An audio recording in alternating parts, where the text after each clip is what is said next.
జగదుద్ధారణార్థం యో నరరూపధరో విభుం యోగినంచ మహాత్మానం సాయినాథం నమామ్యహం సాయినాథం నమామ్యహం.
మీ అమ్మ కడుపులు మాడ ఆతి సావండ్రా తెల్లారితే చాలు ఈ దండగమారి సన్నాసులు కాకా హోటల్ లారీ గడ్డు కలిపెట్టినట్టుగా భయంకరమైన శబ్దాలు చేసి ప్రాణాలు తీసేస్తున్నారు.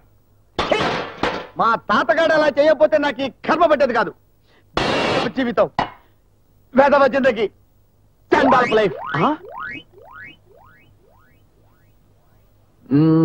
చాలా థ్యాంక్స్ రా బ్రహ్మ. చేయబడే శ్రమ తప్పింది. ఏది ఇంకోసారి కొట్టు. నీ థ్యాంక్స్ కంది పొడిలో కలిపి దంచా. నేను కోపంతో రెచ్చిపోతుంటే నీకు వేళకొల కదరా. ఎందుకురా కోపం? ఓరే నీ ఎంకమ్మ ఇంకా ఎందుకంటావేంట్రా? నీ ఇంట్లో పడి వంట పని చేస్తానంటే నీ ఇష్టం వచ్చినట్టు మాట్లాడతావు. ఏమన్నానని పొద్దున్న 4 లేచావు. బాయిల్ మీద బాయిల్ ఇడ్లీలు దింపుతూనే ఉన్నావు. తీరా తినడానికి వచ్చారు 10 ఇడ్లీలు ఉన్నాయి. మిగతా ఇడ్లీలు దాచేవని అడగడం తప్ప అడిగిందే లవ్ ఫుడ్ ప్రశ్న ఇంకా ప్రశ్న మీద ప్రశ్నలు వేస్తావు. నీ ఎంకమ్మ అసలు నేను ఎలా కనపడుతున్నానా నీకు? ఇడ్లీలు తద్దన్నం దాచుకుని అమ్ముకునే డకోటా గళ్ళ కనపడుతున్నానా? మా తాతగాడు అలా చేసుండకపోతే నాకు కర్మ పట్టేది కాదురా. మీలాంటి బస్ స్టాండ్ సరికి నా ఇల్లు అద్దెకి ఇవ్వకపోతే నాకు ఈ గతి పట్టి ఉండేది కాదు. అసలే మా కేసు తెలకమేంటి? అసలు నీ బోడి కేసేంట్రా? ఈ రాయి లాంటి ఇడ్లీ పెట్టి కొట్టాయంటే ముఖం పచ్చరైపోద్ది. ఏంటి నా ఇడ్లీ రాయా? నీ ఉప్మే మాడిపోయిన మట్టి, నీ దోశ చిరిగిపోయిన జాకెట్, నీ పెసర. నీకు నీ ఫుడ్ కో నమస్కారం. ముందు లోపలికి వెళ్ళు. సారీ సార్, మా వాడికి కాస్త పిచ్చి. అయితే ఆన్నే ఆడితో పాటు నువ్వు వెంటనే వెళ్ళి పిచ్చి ఆసుపత్రిలో చేరని. అంతేగాని నాకు మాత్రం పిచ్చెక్కించకండి. అయినా 6 నెలల నుంచి ఇంటి దగ్గొట్టి నాకు ఈ మధ్యలో దొరకంటయ్యా. ఇదిగా వెంటనే నా ఇంటి కక్కు. సార్, రాత్రి సరిగ్గా భోంచలేదు. ఇప్పుడు ఇడ్లీ ముక్క తింటుంటే మీరు వచ్చారు. ఏం కక్కమంటారు సార్? సుధాకరు, నేను మాట్లాడుతుంది ఇంటి అద్దె గురించి నాయన, ఫుడ్ గురించి కాదు. అర్థమైంది సార్. పెళ్ళన్నాక తాళి, ఇల్లన్నాక అద్దె కట్టకుండా ఉంటే చాలా అసహ్యంగా ఉంటుంది. మీకు తెలుసు, నేను ప్రెస్ లో ఎడిటర్ని. బాధ్యతగా అందరికీ జీతాలు ఇస్తే గానీ నేను తీసుకోకూడదు. అందుకనే మీ అద్దె రేపు ఎల్లుండో ఓ 10-20 రోజులు ఇచ్చేస్తా. కాఫీ తీసుకోండి సార్. బారనే అమ్మ కడుపు మాడ, నాకు చక్కెర వ్యాధి ఉందని నీకు తెలీదు? తెలుసు సార్, అందుకే మీ చక్కెర వ్యాధి గురించి ఇజ్రాయెల్ నుంచి మందు తెచ్చుకున్నాను. ఇజ్రాయిల్ నుంచి మందా? నిజమే? నిజం సార్, మీ వంశం మీద ఒట్టు. మొన్నే సగం డబ్బు పంపించాను, మిగతా సగం పంపించేస్తే మందు వచ్చేస్తుంది. మరి ఇంకేంటయ్యా, తొందరగా పంపించేసి పంపించేయడానికి మరి డబ్బు అదా నేను ఇస్తాను, తొందరగా పంపించేసే. ఏందా పంపించే. నేనే అంత వెధవ పంది సన్నాసి సోంబేరి సుంటను సార్. అవన్నీ ఓకే, అసలు విషయానికి రా. సార్, అచ్చం చచ్చిపోయిన మా బాబాయ్ లాంటి మీ దగ్గర మీ మందు కోసం మీ డబ్బులు తీసుకుంటున్నాను చూడండి, అందుకు.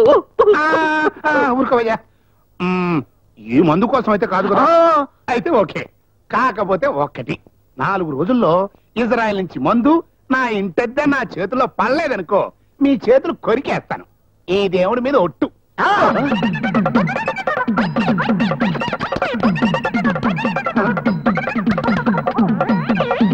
నీ అమ్మ కడుపు మాడ, చేతపడి చేస్తున్నావా ఏంటయా?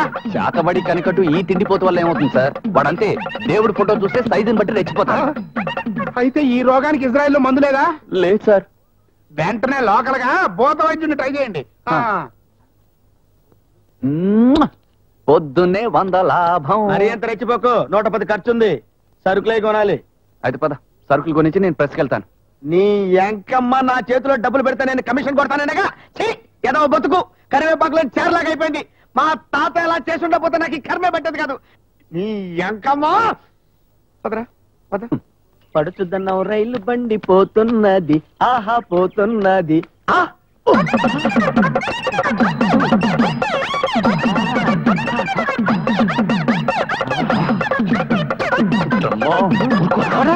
నువ్వు చప్పట్లు కొట్టి నా పెళ్ళాన్ని పిలుస్తున్నావు? నీ పచ్చడి మొహానికి తాలిపి పెట్ట పిలిచింది నీ పెళ్ళాన్ని కదా. నీ ఎంకమ్మ మరదల్లా ఇంట్లో ఉందా? నన్నే సార్, వాడు మీ ఫ్యామిలీలో బొచ్చు కుక్కతో సహా ఎవరిని పిలవటలేదు. మీ వరండాలో ఉన్న ఆ దేవుడి ఫోటోకి దండం పెట్టుకుంటున్నాడు. చప్పట్లు కొట్టి కౌగిలింతలకు పిలుస్తూ దండం అంటారా? ఏం చేయమంటారు సార్, వాడి టైపే అది. వాడు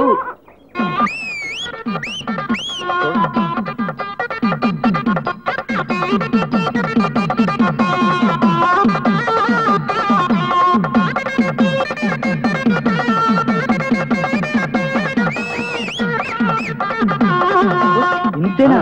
నేను చాలా భయపడ్డాను సార్. మీకెందుకు సార్ అంత భయం? సమయానికి ఇంట్లో ఉన్నాను కాబట్టి సరిపోయింది, కానీ లేదంటే మా ఆవిడ ఇంట్లో వెళ్ళిపోయేది. ఎందుకు సార్? మా ఆవిడ అదో టైపు. ఓహో, అమ్మో.